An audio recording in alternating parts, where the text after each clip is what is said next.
Cadê? Subir. Descer. O S aqui. Boa noite, seja bem-vindo à nossa transmissão dessa noite. Boa noite. Boa noite. É bom ter vocês aqui mais uma vez para o culto de oração nos lares.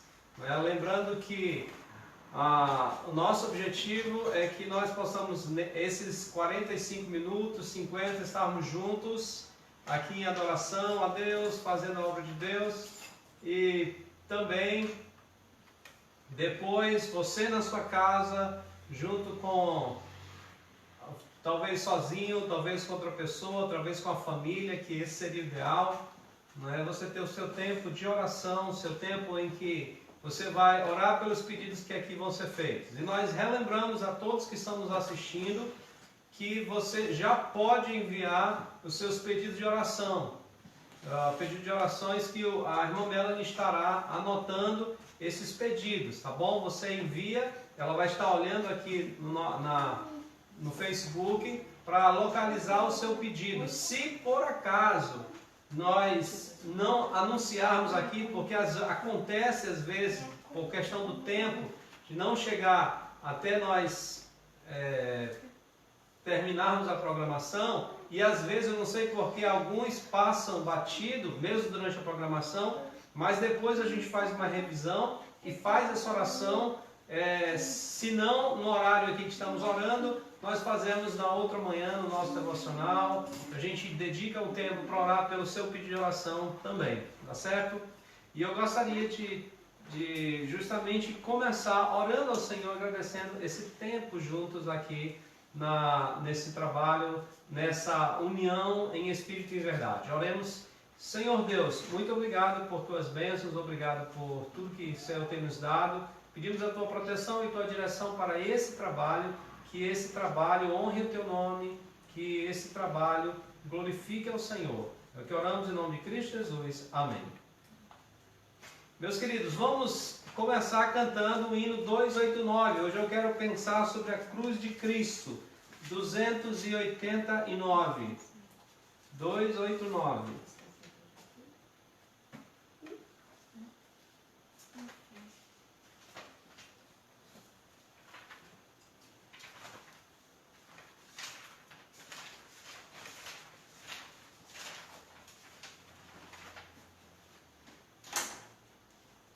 Duzentos e oitenta e nove.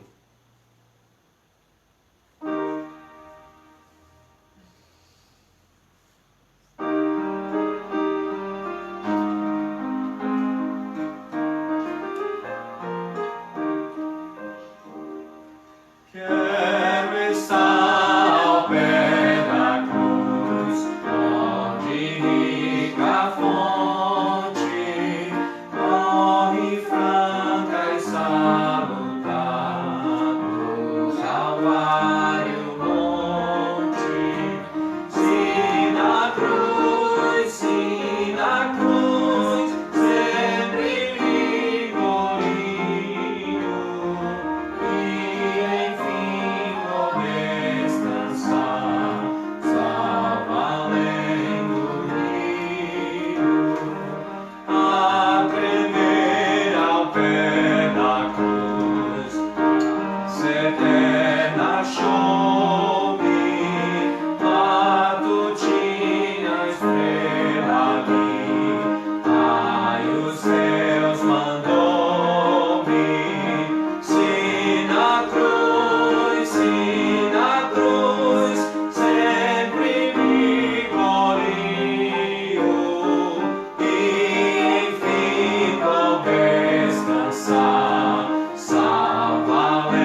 292, 292, é um outro hino que fala sobre a cruz de Cristo. Mais perto da tua cruz quero estar, ó Salvador, mais perto da tua cruz, leva-me, ó meu Senhor. 292.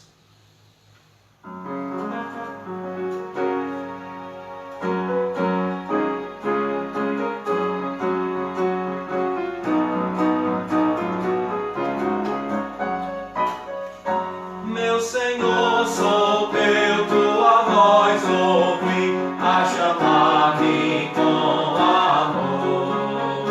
Mais de ti, mais perto eu almejo estar, ó bendito Salvador. Mais perto da tua cruz quero estar, ó Salvador. Mais perto para a tua cruz, leva-me, ó meu Senhor, a seguir-te só me consagro já, constrangido pelo amor, e meu coração bem contente está em servir-te a ti, Senhor. Mais perto da tua cruz quero estar, ó Salvador. Mais perto para a tua cruz, leva-me, ó meu Senhor. Ó que pura e santa delícia é aos teus santos pés me achar, e conviva em muito reverente fé com o Salvador falar. Mais perto da tua cruz quero estar, ó Salvador. Mais perto da tua cruz, leva-me, ó meu Senhor.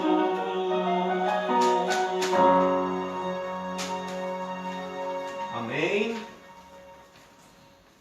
Vamos abrir as nossas Bíblias agora. Eu gostaria de convidar você a abrir a sua Bíblia para 1 Coríntios, capítulo 1, do verso 17 até o verso 21. Também está falando sobre a cruz de Cristo.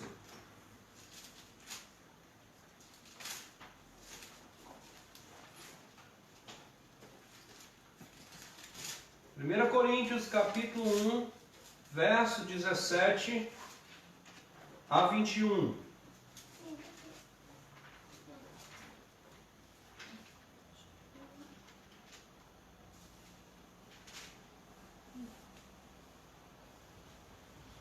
Primeira Coríntios, capítulo 1, verso 17 a 21. Olha o que diz a palavra de Deus. Paulo fala assim: porque não me enviou Cristo para batizar, mas para pregar, não com sabedoria de palavra, para que se não anule a cruz de Cristo. Certamente a palavra da cruz é loucura para os que se perdem, mas para nós que somos salvos, poder de Deus, pois está escrito: destruirei a sabedoria dos sábios e aniquilarei a inteligência dos instruídos. Onde está o sábio? Onde está o escriba? Onde o inquiridor deste século? Porventura não tornou Deus louca a sabedoria do mundo? Visto como, na sabedoria de Deus, o mundo não o conheceu por sua própria sabedoria, aprove a Deus salvar os que creem pela loucura da pregação. Que Deus seja glorificado em nossas vidas através da sua palavra, e que a sua palavra cada dia mais enriqueça os nossos corações. Eu vou pedir que a minha filha Elisu, ela vai reposicionar a câmera para que nós possamos voltar à nossa meditação. Lembrando a vocês que nós estamos trabalhando o texto de 1 Samuel, capítulo 6, do verso 19, e esse texto vai até ao capítulo 7, verso 12. Eu já preguei há muito tempo atrás, na Ebenezer, esse texto, e esses dias achei algo extremamente propício nós podermos observar novamente a riqueza desse texto da palavra de Deus, principalmente nesses tempos, nesses dias que muitas vezes nós pensamos que Deus não está agindo. Se você está ouvindo essa mensagem, essa série pela primeira vez, eu gostaria claramente de dizer para você rapidinho, nós estamos nos tempos dos juízes. O que antecede essa história é um tempo difícil, quando você vê no final de Juízes, onde diz que cada um fazia conforme bem lhe parecia. E diante disso, diante dessa verdade, nós temos um sumo sacerdote que também é juiz, chamado Eli. Seus filhos eram filhos do diabo, eram homens terríveis. Por aquele tempo, os filisteus começaram a subjugar o povo de Israel. E numa dessas batalhas, os israelitas perderam. E a ideia deles foi levar a Arca da Aliança para o meio do acampamento, do meio do acampamento do exército. Que adivinha quem levou? Os filhos de Eli, Ofni e Finéias, aqueles homens execráveis. Deus permitiu que o seu exército, o exército do seu povo, fosse destruído e a sua arca fosse levada. Essa arca passou alguns meses ali, como diz aqui a palavra de Deus, no capítulo 6, verso 2, 7 meses na posse do povo filisteu. E Deus castigou duramente os filisteus. Os filisteus não aguentaram, inclusive os filisteus consultando os seus sacerdotes idólatras, claro, eles perguntaram: o que nós vamos fazer? Eles disseram: olha, devolve essa arca. Eles devolveram a arca, e eles devolveram da seguinte forma: eles, além de devolver a arca, eles mandaram presentes de ouro, no formato dos tumores que eles tinham e dos ratos, que era ao meio que Deus estava trazendo a praga entre os filisteus. E a ideia era que colocassem a arca em cima de um carro de um boi, com justamente vacas que tinham dado crias, e via se as vacas iam rumo a Israel. E aconteceu isso. E aí nós vimos na semana passada, nós vimos que esses bois chegaram lá em Bet-Semes. O povo israelita de Bet-Semes ficaram muito felizes, fizeram sacrifícios ao Senhor. Os sacerdotes baixaram, os levitas baixaram a arca de cima do carro de bois. E era um momento de muita alegria e até, por exemplo, momento de exaltação ao Senhor. Numa grande pedra eles fazem um holocausto ao Senhor, fazem vários sacrifícios. Você imagina que esse é um momento de felicidade e de consagração a Deus. Mas nós vimos na semana passada, no versículo 19, que Deus exerceu a sua santidade no meio do seu povo devido ao pecado deles. E qual foi o pecado deles? O pecado deles foi porque eles olharam para dentro da arca, o que não poderiam. Nós vimos isso, que isso não era permitido para eles. Deus não tinha dado essa licença para eles fazerem isso. A curiosidade deles. E aí eu quero dar uma continuidade antes de passarmos para outro ponto, ou a ênfase. Você já deve ter ouvido, por exemplo, essa expressão: a curiosidade matou o gato. E aqui é um caso desse. E muitas pessoas têm tido a sua vida muitas vezes machucada ou atribulada, ou muitas vezes sua vida com resultados ruins, porquanto tem deixado que a curiosidade da carne vença o seu bom senso. E aí eu pergunto, quantos de nós não temos vivido sob o peso e a angústia da curiosidade? E aqui nós não estamos falando do instinto de curiosidade para descobrir simplesmente as coisas, mas eu estou falando da curiosidade pecaminosa, de experimentar, de conhecer o que Deus diz que não devemos conhecer. Quantos crentes têm curiosidade de experimentar as coisas do mundo?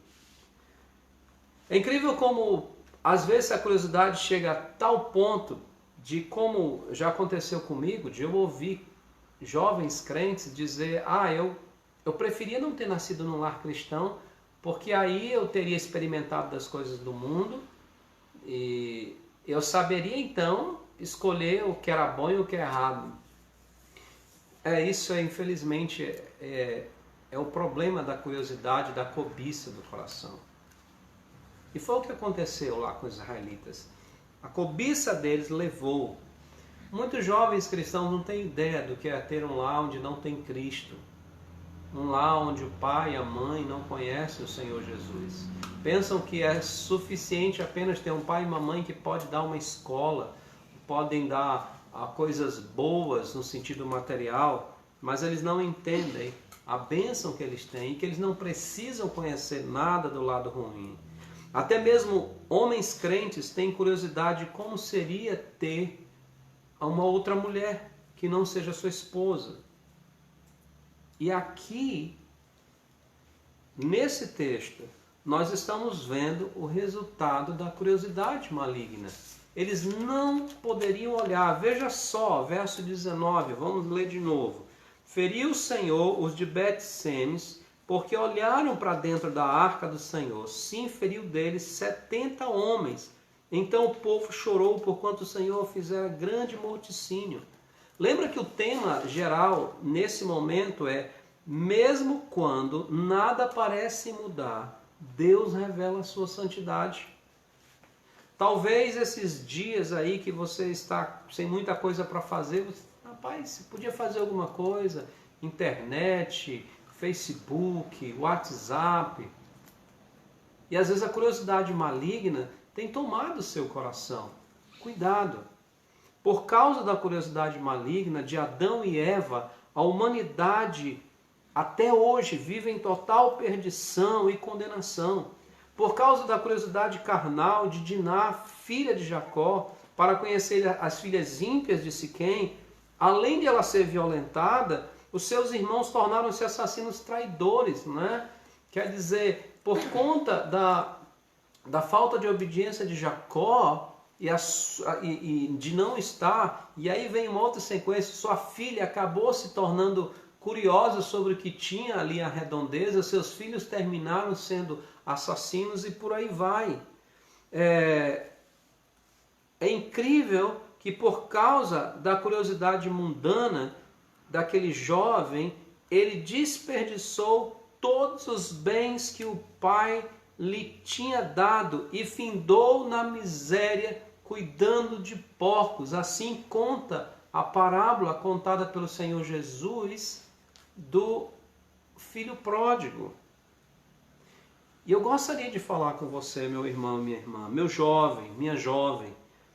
Quando aquela curiosidade maligna vier, lembre-se, seu Deus continua sendo santo e requerendo dos seus santidade, e ele não vai ser menos do que isso. E se ele lhe ama, ele vai buscar exercer a sua santidade em você, ainda que tenha que lhe repreender, como fez com os de Israel, apesar de eles terem acabado de fazer um sacrifício, de acabarem de ter feito um louvor a Deus. Spurgeon dizia o seguinte: não manche os dedos, que logo tocarão cordas celestiais. Não permita que seus olhos, os quais em breve contemplarão o Rei em sua glória, tornem-se janelas da concupiscência. Não permita que seus pés, que logo caminharão, sejam maculados em lugares lamacentos. Não permita que seu coração, o qual em breve será enchido pelas coisas celestiais e transbordará de regozijo, encha-se de orgulho e infidelidade. Tudo isso é produzido pela cobiça do coração humano. É interessante que após a manifestação da justiça de Deus, o povo reconhece. O povo diz aqui, ele diz assim, olha, quem é que pode estar perante esse Deus santo? Percebe aqui, verso 20. Então disseram os homens de Bet-Semes, quem poderia estar perante o Senhor, este Deus santo? Então, Deus exerce a sua santidade. Quando Ele ama os seus filhos, Ele mostra a sua santidade para os seus filhos, principalmente quando os seus filhos têm essa tendência. A igreja de nossos dias tem perdido a visão e a consciência de que temos um Deus santo. John McKnight diz o seguinte: aquele para o qual os serafins nem ousam olhar, aquele que faz os demônios tremerem, infelizmente para muitos, nada mais é do que o cara lá de cima, o copiloto da vida.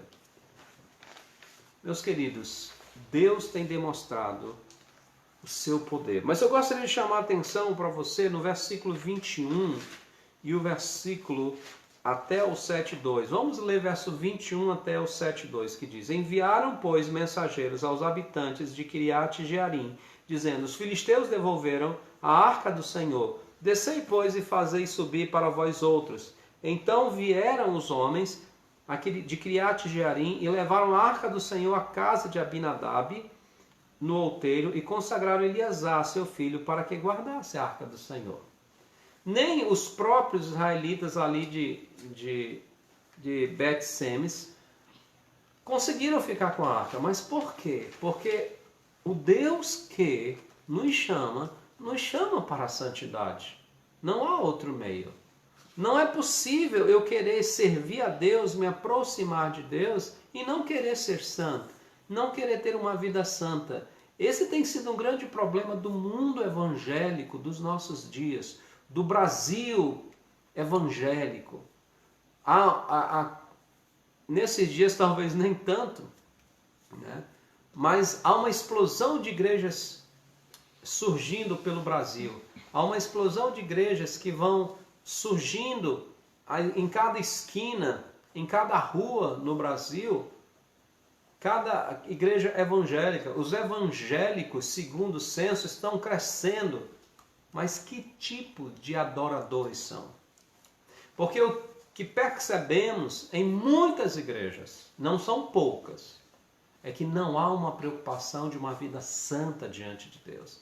As pessoas vêm para a igreja e continuam uma vida achando que liberdade cristã é fazer tudo o que dá na sua mente. E muitas vezes se restringe apenas àquelas ideias, até certo ponto,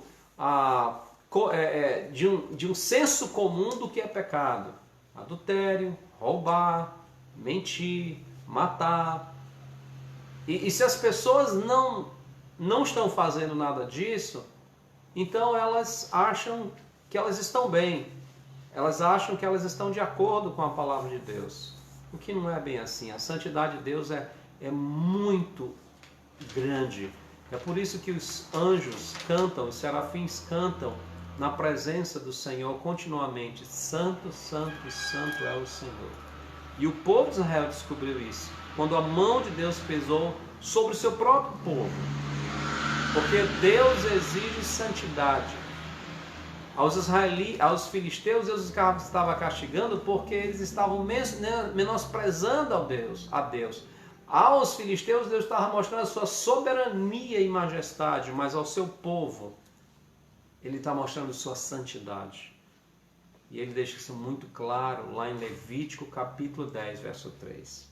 Mas o que nós vemos nesse texto que nós acabamos de ler, é que Deus demonstra, mesmo sendo um Deus santo, sua longanimidade para com o seu povo. Por que nós podemos observar isso nesse texto? Você percebe aqui que se na primeira parte a santidade de Deus em ser um Deus separado e tudo que é seu ser separado, nós vimos aqui em virtude da sua santidade e justiça aplicada ao transgressor, mas nesses versículos finais de 21 a 7:2, melhor 7:1, perdão, nós vemos aqui Deus agindo em favor do seu povo. E se você ler o verso 2, diz assim: sucedeu que desde aquele dia a arca ficou em Kiriat Jearim, e tantos dias se passaram que chegaram a 20 anos, e toda a casa de Israel dirigia lamentações ao Senhor. A arca ficou ali naquele lugar. E nós percebemos aqui que o que foi recebido por alegria pelos betsemitas agora era motivo de pavor e até de tristeza, por conta do pecado da desobediência deles. A arca tinha se tornado um para eles. O que antes era motivo de júbilo, agora se tornava um peso para os levitas. E a gente deve se assemelha à vida de muitos crentes. Quando aceitam a Cristo, recebem uma nova vida, o seu coração é cheio de alegria, de felicidade e gozo, por uma nova vida em seu coração, uma nova vida dada por Cristo. Mas ao passar dos anos, por conta da concessão do seu coração a pecados, e as curiosidades deste pecado, a nova vida passa a ser um peso, um incômodo. E esse talvez seja o problema de muitos filhos de crentes. E se você é filho de crente, se você é de uma herança cristã, talvez você comece a se identificar com o que eu estou falando. Talvez para você é pesado o fato de que você é filho de crente. Talvez porque vocês, poxa, meu pai reclama, meu pai fala disso, meu pai diz que eu tenho que ler a Bíblia, tenho que orar, né? Agora, não tem a questão de ir para a igreja, mas talvez você seja um filho que não gostava muito de ir para a igreja, não é? Aí fazia corpo mole para não ir para a igreja e era sempre difícil, uma dificuldade para os seus pais. Talvez você não queria ir para a igreja, mas queria ir para outro lugar, talvez queria ir para uma festa, talvez queria ir para uma praça com os amigos, né? Então, de repente, a vida cristã, que deveria ser uma alegria, se tornava um peso para você. Passa a ser um peso para você. Passa a ser algo que, se você pudesse se livrar e passar para outro, você passaria. Por que isso? Justamente por conta do desejo, da curiosidade do pecado. O mesmo pode acontecer, inclusive, com pastores, com obreiros de Deus. Quando iniciamos a caminhada ministerial, ficamos como quem sonha, jubilosos, por termos Deus nos considerado fiéis. Mas os anos vão passando e, em muitos casos, o ministério acaba se tornando um fardo, um peso. O ministério se torna uma coisa que é difícil de levar. É necessário sondarmos a nós mesmos e verificarmos se não estamos cansados com o peso do ministério, mesmo dentro dele, por estarmos transgredindo a palavra de Deus, a palavra que nós mesmos pregamos. Agora, apesar dessa desobediência e desse peso que os levitas sentiram, quando essa arca chega a Kiriat Jearim, e lá Eleazar, filho de Aminadab, passa a ministrar, não é? A arca que caminha a mais ou menos 16 quilômetros de Bet-Semes a Kiriat Jearim, agora ali é o lugar onde ela fica, e ali é onde o povo se reúne para as suas orações, e no caso aqui, no versículo 2 diz lamentações. Era ali onde o povo se reunia. E a gente pode perceber que Deus não abandonou o seu povo. Pelo contrário, permitiu a sua presença no meio deles. Você percebe que 20 anos a arca ficou ali. O problema lá de Bet-Semes podia até ter ficado lá. Mas o problema de Bet-Semes foi que eles esqueceram da santidade de Deus. E aqui, nesse local, em Kiriat Jearim, a arca repousa aí. Ela fica aí durante todo esse tempo e o povo dirigia. 20 anos passou a arca na propriedade de uma pessoa, não passou no tabernáculo onde deveria estar. Mesmo no tempo da liderança de Samuel, a arca continuou fora do seu lugar. E nós percebemos que isso mostra a decadência espiritual do povo de Israel em buscar verdadeiramente a Deus. Mesmo no caso de Saul, também a arca estava fora do seu domicílio.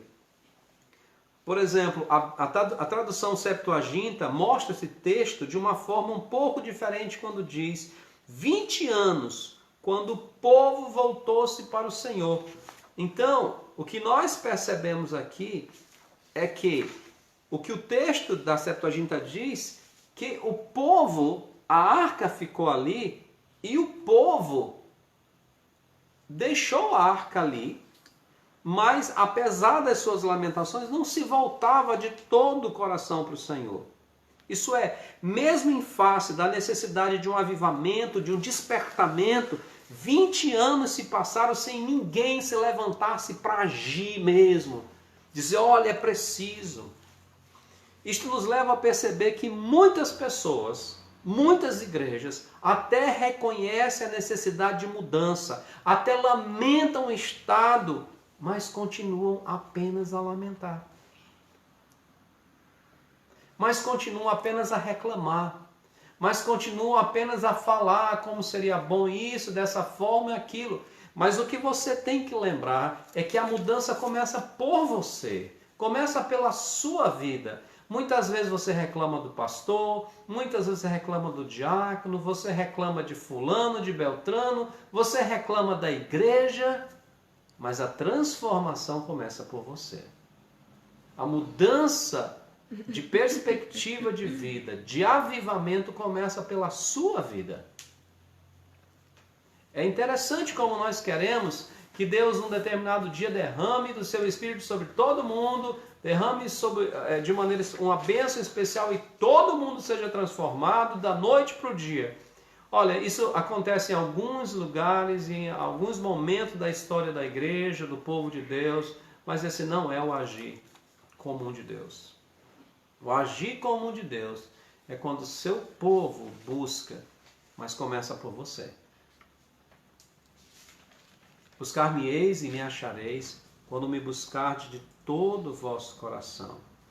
É interessante que em aconselhamento nós nos deparamos com pessoas que reconhecem seus erros, sabem que estão fora da vontade de Deus, mas continuam ali no mesmo lugar a lamentar o seu estado.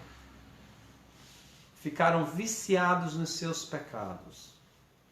Reconhecem até que precisam de uma vida melhor. Até às vezes conversamos, falamos com as pessoas, até mostramos, é verdade, pastor, de fato eu preciso melhorar, eu preciso mudar a minha vida, mas não passam disso. O povo de Israel passou 20 anos lamentando, e se a tradução da Septuaginta for a tradução que realmente reflete o texto original, diz até quando? Quando o povo voltou-se para o Senhor, que aí nós vamos ver isso a partir da próxima mensagem. Quer dizer, o povo lamentava, Senhor, os filisteus estão nos conquistando, nós estamos sobre a mão forte dos filisteus, mas não mudavam de atitude. Mas não se voltavam de todo o coração. Como eu disse, falaremos mais sobre isso na próxima mensagem. Mas Deus chama os seus servos para a ação. Tome, por exemplo, Esdras, Neemias, homens de Deus, os quais Deus usou para restaurarem o templo e a cidade, mas eles se entregaram e agiram em nome do Senhor e pelo Senhor. Meu querido irmão, minha querida irmã, você que está aí, e talvez você está dizendo, rapaz, e agora? Ninguém pode fazer nada. O próprio governador já está pensando em fazer não mais uma quarentena, mas é o que ele chama de lockdown. E aí, como vai ficar? Aí, meu querido, se você quiser fazer algo para Deus, ainda nessa quarentena, tem muito a fazer para o Senhor. Muito mesmo. Mas é preciso que você se disponha a tanto para fazer na obra de Deus. Mas eu pergunto, será que você não está só lamentando?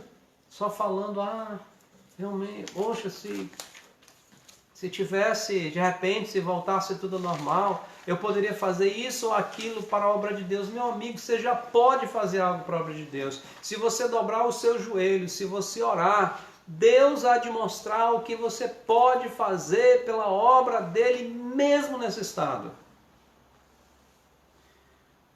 Não será isto que o grande problema, muitas vezes quando já nos reunimos e talvez quando se reúne, talvez quando você se junta com a família, a única coisa que você não faz é lamentar, mas ela não entendeu que Deus usa pessoas que estão prontas para servi-lo.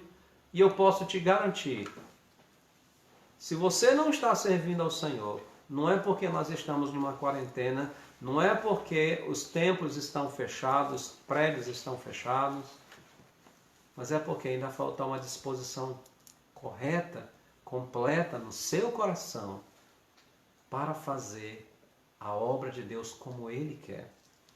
Podemos ajeitar o templo da igreja, podemos colocar todas as coisas, podemos colocar os utensílios de madeira que pareçam adequado, mas o tempo vai passando e o que realmente deve ser feito na vida de cada um de nós fica para depois. O que é mais importante, o que é prioridade, fica no esquecimento. Porque a única coisa que fazemos é lamentar. Como é fácil nos queixarmos de Deus devido aos nossos problemas.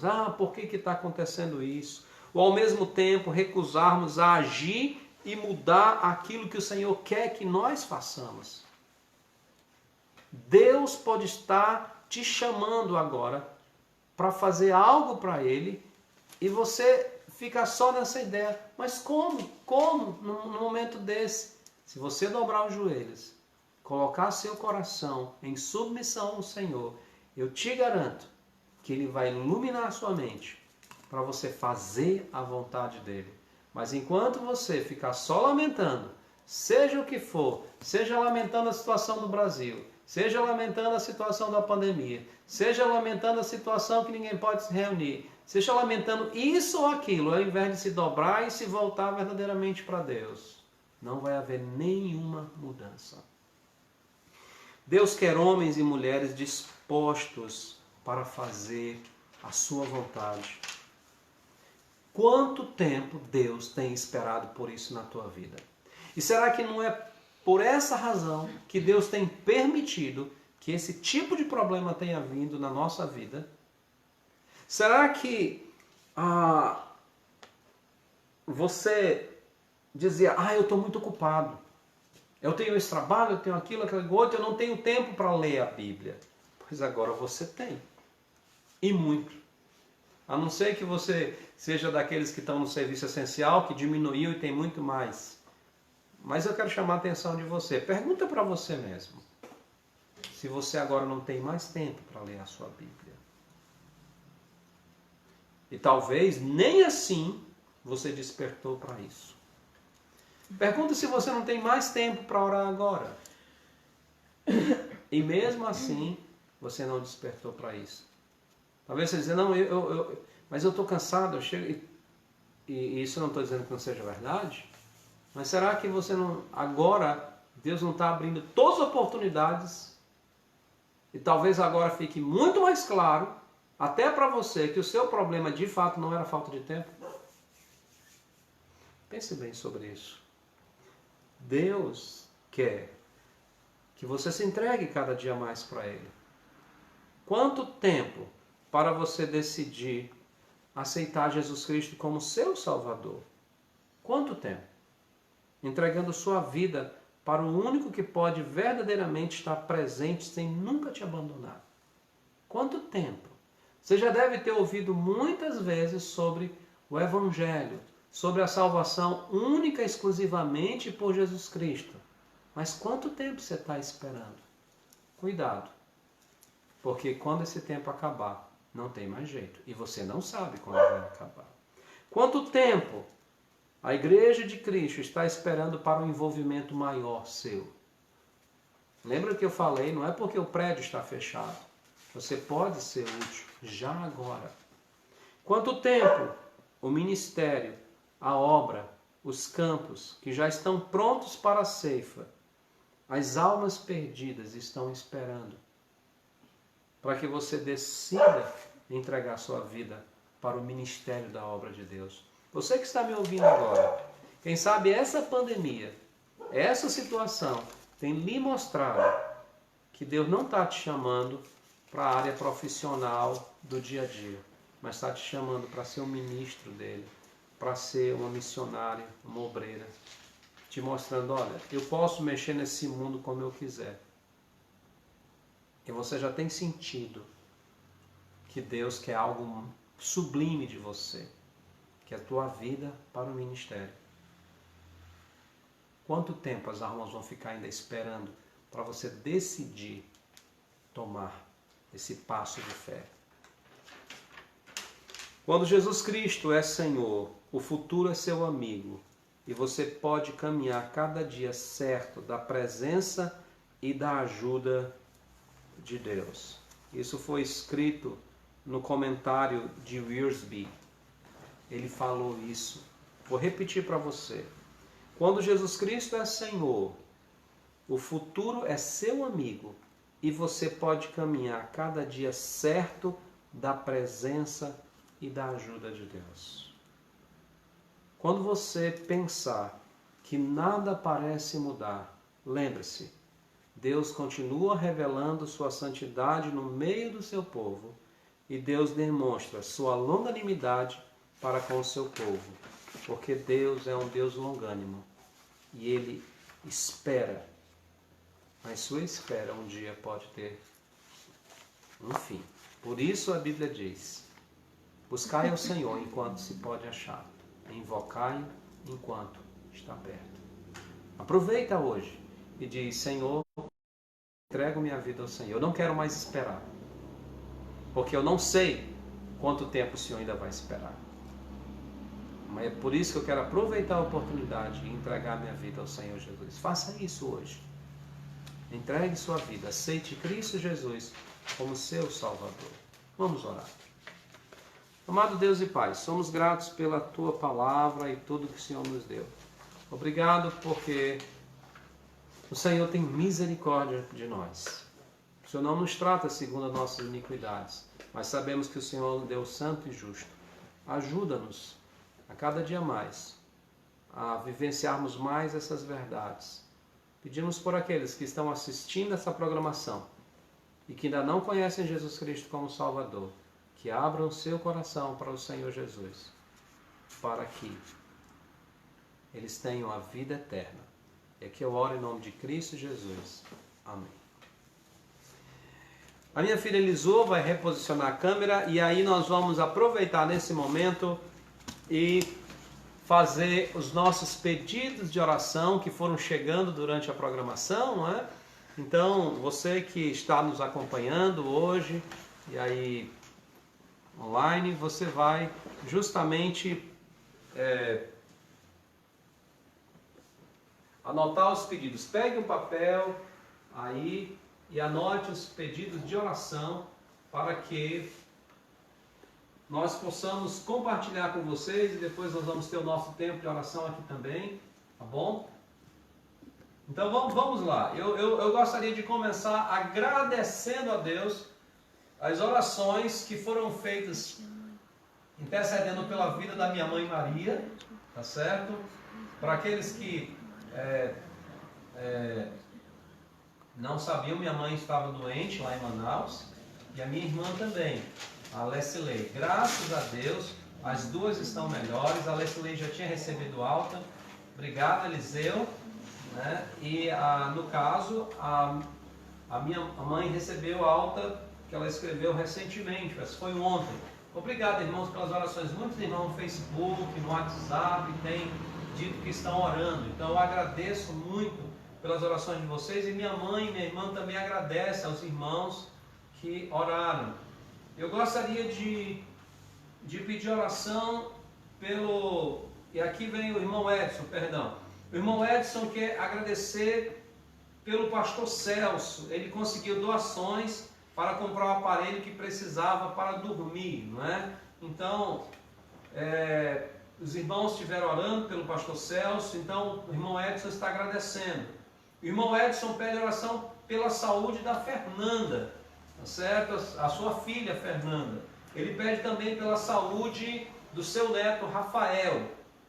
E continua pedindo pela saúde da dona Nair, sua mãe. Eu estive com a dona Nair ali ontem visitando ela, a irmã Iracema também, ontem à tarde.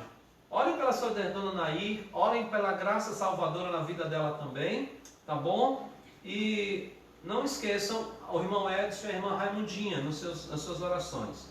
A irmã Conceição, ela está pedindo oração por ela e pela irmã Iraci, pela saúde delas, não é? Pelos problemas de enfermidade. Ela pede também pela irmã Maria Chaim e pela irmã Marilu. E a irmã Marilu aqui, pelo que eu estou entendendo, ela está doente dos olhos. Então orem pela saúde da irmã Marilu, tá certo? Não esqueçam a irmã Janice também, lá da Igreja Batista Regular Elim, tá bom? A missionária Jael pede oração pela cunhada, que está com a sua garganta inflamada e está com febre, tá certo? A esposa do Eliel, não é? Então, Eliel, se você estiver ouvindo aí também, saiba que aqui nós estamos orando pela sua esposa, tá bom? Ainda não sabem direito qual é o diagnóstico dessa enfermidade, mas de qualquer maneira, orem pela cunhada da missionária Jael. E não esqueçam aí também do Arthur, da Bela, da família. A Reginita agradece pela sua amiga que saiu da UTI. Ela estava com uma amiga, né, que ela tinha WhatsApp, ela estava com uma amiga na UTI. Graças a Deus, ela agradece a Deus que a sua amiga saiu da UTI. Não esqueçam a saúde da irmã Lídia. Eu estive hoje à tarde falando com o irmão Elisiário, não é? Orem pela irmã Lídia, pela sua saúde. Também a saúde da irmã Adriana, lá da Maranata. A irmã Adriana é esposa do irmão Anderson, Michael Anderson. E também pela saúde da sua mãe, da mãe da Adriana, tá bom? Então não esqueçam. A saúde, também aqui, eu gostaria de lembrar os missionários Adriano e Tâmara lá em Manaus. Lembrem-se também dos pais da Tâmara, pelos missionários Danny Jones da Tailândia. É Danny Jones mesmo, né? Danny Jones da Tailândia. Também o Zeu faz um pedido de oração. A tia de uma coleguinha do Zeu está com Covid-19. Então esse é o pedido do Zeu, tá certo? Então você anota aí. A tia da coleguinha do Zeu está com Covid-19. Hoje ela fez esse pedido de oração durante a aula. E nós dissemos que nós íamos apresentar esse pedido aqui também. Eu não sei como é que ele está. O meu celular descarregou. Mas eu gostaria de lembrar, a irmã Rosinha pede oração por ela, pelo Wilson, pelo Alexandre, seu filho, e pela sua mãe, a dona Mirtes Lenes, tá bom? E também eu tenho um amigo chamado Webston, que até segunda-feira, domingo, segunda-feira, o pai dele não estava bem de saúde, então eu gostaria que os irmãos orassem. O nome do meu amigo é Webston, é pelo pai dele. O pai dele é crente, é um crente da igreja quadrangular, melhor, da igreja Deus e Amor, se não me engano, e ele está doente. Que Deus cure o pai do Webston. Eu gostaria também de trazer os pedidos aqui da família, da irmã Melanie, né? Primeiro pedido pela sua mãe, a dona Beth, e por toda a família nos Estados Unidos. Afinal de contas é uma família grande. E os tios da Melanie todos são ali no toque da dona Beth, né? Assim, já por ali naquela idade. Então eu gostaria que os irmãos pedissem, porque lá ainda a coisa ainda está difícil. E os tios dela também, que são a tia dela, que é irmã do pastor Marcos, a dona Gracinha, e o tio Davi, que é a esposa da dona Gracinha. Também ela pede oração pela sogra, no caso... Ok.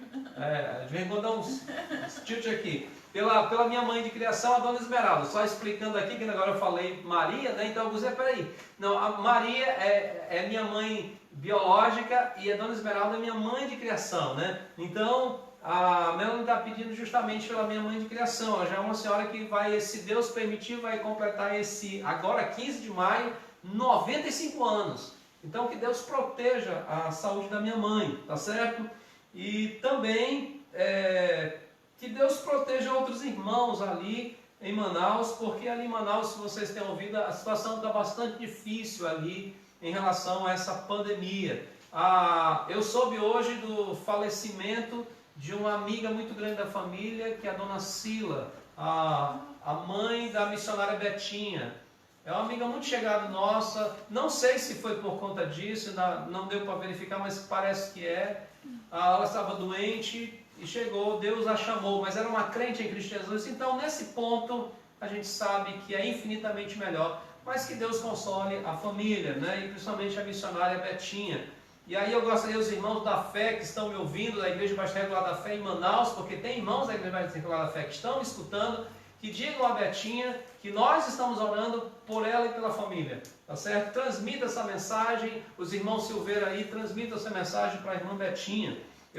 Até onde eu saiba, o Betinho ainda está na Igreja Batista Regular da Fé, tá bom? Que é a igreja da minha infância, né? Que eu tenho com grande apreço e recordação no meu coração. Vamos lá, ainda temos mais aqui. A dona Margarida pede pela sua família e que eles reconheçam os caminhos do Senhor, pela saúde dela, da dona Margarida e da Dani. E agradece a Deus por mais um dia, por Deus estar sustentando elas. E orem para que ela consiga fazer as vendas dela para o sustento do dia a dia. A dona Margarida é uma autônoma, tá bom? Falando de autônoma, não esqueça dos nossos irmãos autônomos também. Não esqueça do Mateus, que é um autônomo. Não esqueça do irmão Sebastião, irmã Maria José, que são autônomos. E a irmã Socorro, até onde eu saiba, também é autônomo. São pessoas, tem mais alguém que eu estou esquecendo da nossa igreja, que são autônomos. Não esqueçam pessoas que estão trabalhando, por exemplo, o Lucas Sombra, que a irmã Valdilene, que é autônoma também, irmã Graziela. Não esqueçam também o irmão Denis Clay, que está na frente de trabalho, alguns outros irmãos, a irmã Graça, que é da área de saúde, a irmã Nayane, que é da área de saúde, tá bom? E a Carol pede oração pela saúde da sua mãe, a dona Cândida, e proteção obviamente contra esse vírus, né? Até que a dona Cândida também já é uma pessoa de idade. A salvação do seu tio, o João Batista, e a proteção também dele, pois ele tem que sair para ganhar o seu sustento, ele é um autônomo, e o sustento dele e da sua família. A Carol agradece a Deus o sustento que Deus tem dado à família dela, do Richard, e pede a proteção deles dessa doença. Não só para ela, mas para toda a família, para todos os irmãos em Cristo. A irmã Raimunda Costa, a mãe da Jeila, agradece a Deus pela viagem da Jeila. Não sei quantos sabem, mas a Jeila viajou para Joinville. Ela vai trabalhar lá, vai morar e trabalhar lá. Viajou no domingo. Então ela pede oração para que Deus abençoe o trabalho dela e dê proteção para a sua filha, não é? Para a Jeila. Chegou mais alguma coisa? A irmã Lúcia pede pela sua saúde.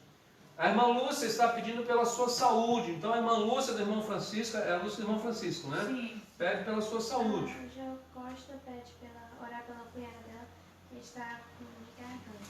Eu já Tá aqui. A mamãe já falou aqui, mas obrigado, tá bom?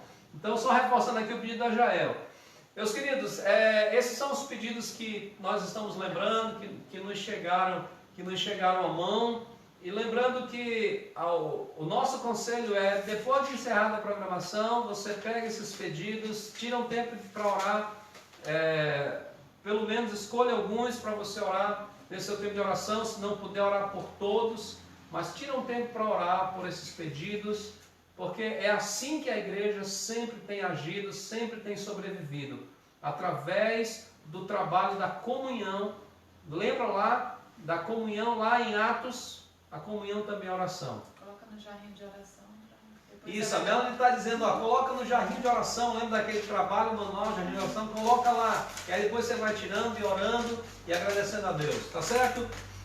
Antes da oração final, do cântico final, da oração final, nós vamos dar um alô para os nossos participantes. Vamos lá, rapidinho aqui, mas já encerrando a programação, nós queremos agradecer a nossa irmã Elonilda, né? A irmã Elonilda, a Branca, Jael, missionária Jael, que está aí trabalhando, mas ao mesmo tempo nos assistindo, a Bela, tá bom, Arthur, a minha sogra, Beth, tá certo, a dona Beth, a Rosângela e família, o irmão Isaac Sampaio, aí da Filadélfia, Renildo Maciel Calvário, a irmã Maria Margarida, ali da Igreja Quadrangular, Anne Lima, Luziete, Tassivan lá em Manaus. Tassivan, que Deus te proteja, meu querido, aí em Manaus. Maria da Conceição, Edson Rodrigues, Franciele Família, Pastor Figueiredo e Vanderlei, orei para vocês, irmã Graciela e toda a turma também de vocês, Tião Pinheiro, meu querido, estamos orando por você também.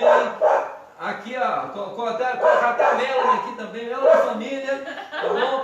Júlia Souza aí, dê lembrança para seu pai, o irmão Milton, sua mãe, a irmã Cordélia, dê lembrança por nós também. A Sula, que Deus te abençoe, Rufino, a Caroline Lima, Carol, Nazaré Almeida, a Nazaré, aqui Nazaré Almeida, é lá do Pará, não é Nazaré? Porque às vezes tem um outro Nazaré aqui que eu me confundo, né? Mas eu creio que aqui está falando nossa amiga de juventude, é Nazaré, né? Só confirma aí para mim, Nazaré, aqui na transmissão. Albed, que bom que você está aqui com a gente. Pedro André e Rony Ismar, muito obrigado a todos vocês que estão participando hoje conosco. Que Deus abençoe vocês. E nós vamos agora cantar. Tem mais alguém aí? Aqui, ó, a irmã Rosângela pede pela proteção do esposo dela. A irmã Rosângela pede proteção do irmão Eurico, que está trabalhando no dia a dia, né? Pedindo que Deus proteja ele também. No Marilene. Marilene, não, eu não falei Marilene. Marilene Dantas. O filho. O filho já foi. Tá bom, Então vamos cantar Orarmos Senhor e aí nós vamos encerrar a programação de hoje à noite.